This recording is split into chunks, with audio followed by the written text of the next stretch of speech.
Good afternoon, everybody. My name is Joaquin. I am a part-time lecturer and a geotechnical consultant based in Malaga, in southern Spain. And I'm going to present to the audience today the examples that we have prepared in the hydraulic teams. As Loretta said before, these are 3 exercises, but there are some variations inside them. It was decided to prepare the exercises on the loss of vertical equilibrium due to uplift and also on hydraulic heave. For the first 2, if you go to figure 8.1 on the second generation code, you see that figure, and we selected case A for the rigid body. There's a rigid body there, and case A for a non-rigid body. The idea in this exercise is that we have a cylindrical tank. You have the position of the groundwater level, the dimensions of the tank, and basically you are requested to compute what is the required design resistance and the outer perimeter of the tank. Whatever how you compute it, what is the value that you need to meet the requirements of the code. So you have one action which is permanent and favorable, which is the self-weight of the structure.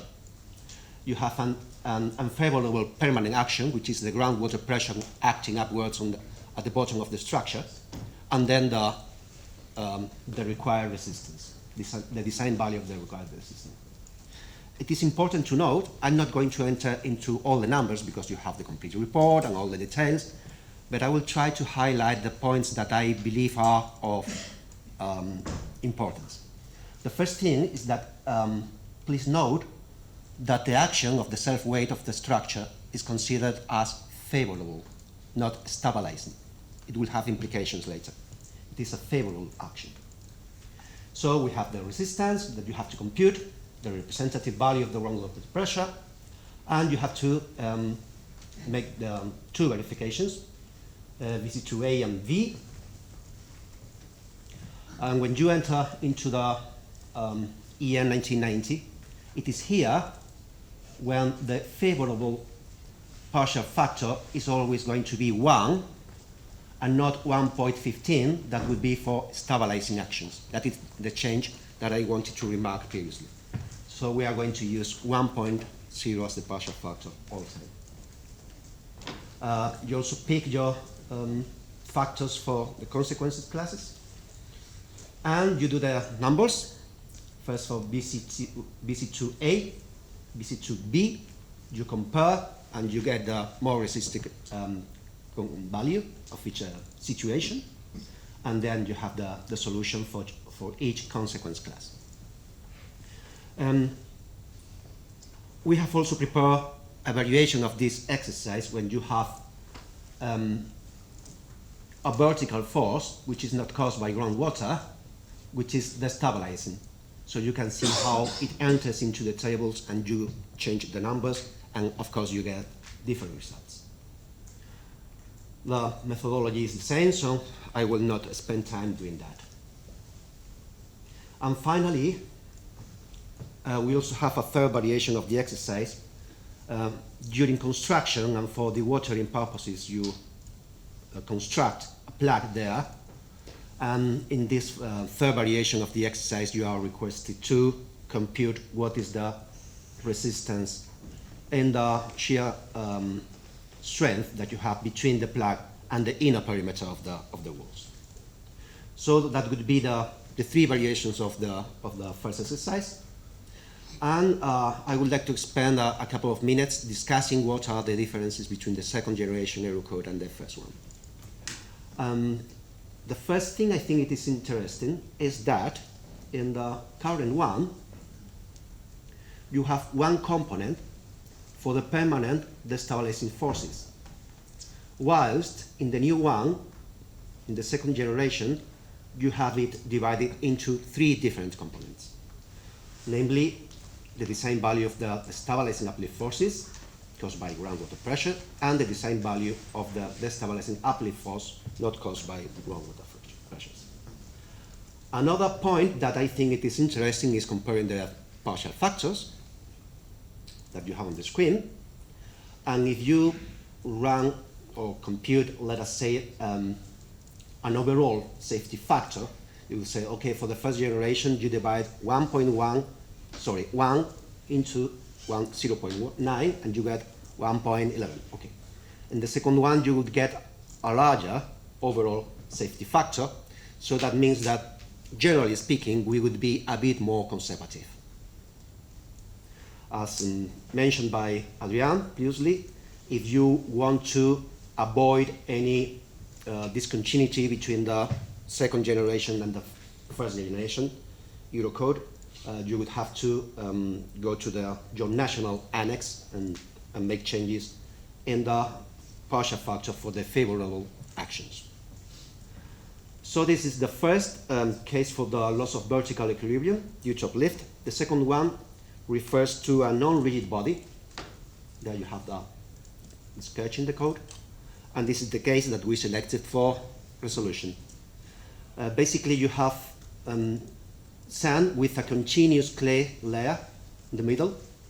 And you wonder, when you make an excavation in the sand, and you, of course, lower the groundwater level inside the excavation, you wonder, okay, what is the maximum value that piezometric level would have to meet the requirements of the code? Here, what you do, well, that is the expression, the inequality you have to fulfill. And what you do, if you see at the bottom right side of the slide, you are comparing the total vertical pressure and the pore water pressure. Very, very simple. And by doing that, you do numbers.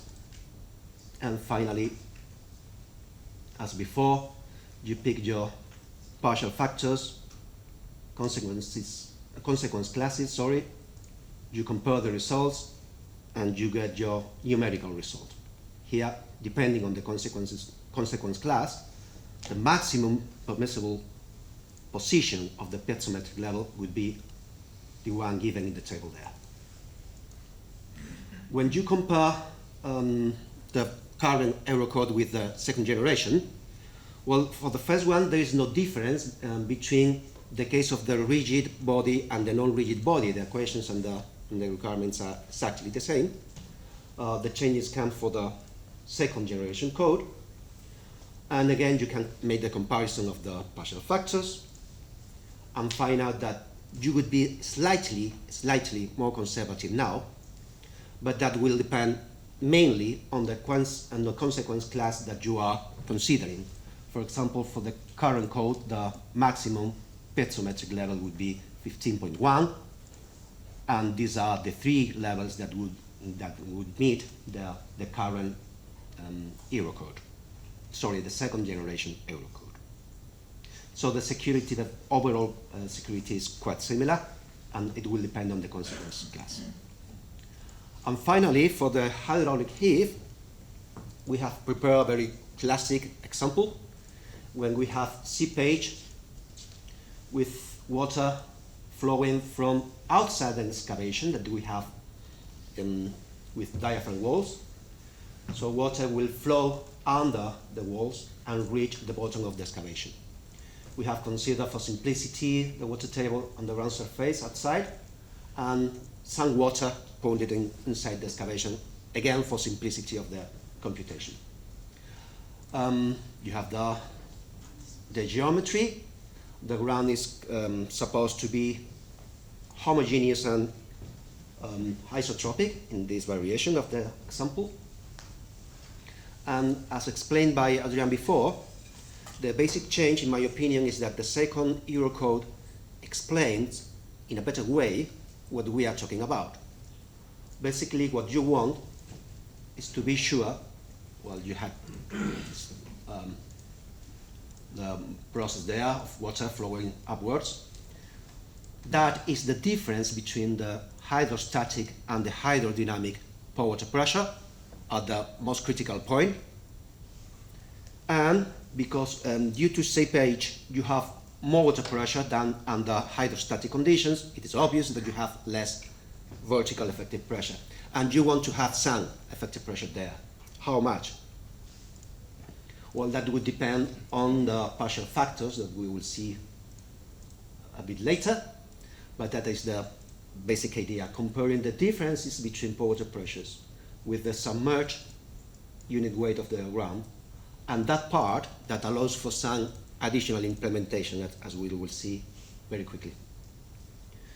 The two values of partial factors proposed in the second generation are the same, 0.67, 2/3, and you can go to your national annex to make modifications there.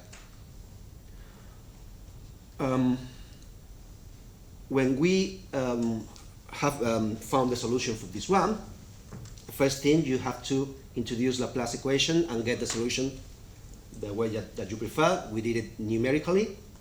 This is the representation of the head, and that is the field of pore water pressure in the whole domain. And our critical point will be at the bottom, in the inner side of the excavation at the bottom of the diaphragm wall. That point represented, marked by the red arrow, and we are going to verify what is the situation for that column. And the requirement must be fulfilled for any column. So if you choose the most critical, then you're done. You do the numbers, hydrostatic pore water pressure, hydrodynamic, the difference is 20. You also do the computation of vertical stress there, effective. You compare, and here, although you have a bit of effective pressure for kPa, the code says not enough, not enough. The inequality is not satisfied. In that case, you have an option. You can build a filter inside the excavation, and that filter will create some additional vertical effective pressure on the relevant column. And you can do the numbers and finally get what is the minimum thickness of the filter to fulfill the requirements of the code. Needless to say that the presence of the filter, because it is granular and of higher permeability, the presence of the filter has no influence on the field of pore water pressure. So the solution for the Laplace equation you got before is still useful for any thickness of the filter. So you introduce the additional effective vertical pressure there due to the filter, and that makes the fulfillment obtained. And if you compare the second generation with the current, as said before, I think it is more easy to understand what we are analyzing with the new approach. In the original one, you had to compare these two inequations where you have the total stress approach and the effective stress approach with physical magnitudes like the seepage force, which it is something difficult to understand, at least for me, with the submerged weight, which is something a bit artificial, at least for me, and with the second generation, you don't speak in that language anymore. You just want vertical effective pressure and in some quantity, minimum quantity. So that is the main difference. The methodology, the model, the approach of the solution. And regarding the factors, the partial factors, there is no change, because if you compare actually the ones that you had in the first generation and the second one, it is the same number. And as mentioned before, you can always convince your national committee to make modifications on that number. Before finishing my presentation, I would like to acknowledge the wonderful work that Loretta did with all of us, coordinating and leading all the teams. And also want to mention my colleagues Iga Budja and Helen Masashek. Working with them was my pleasure. Thank you very much.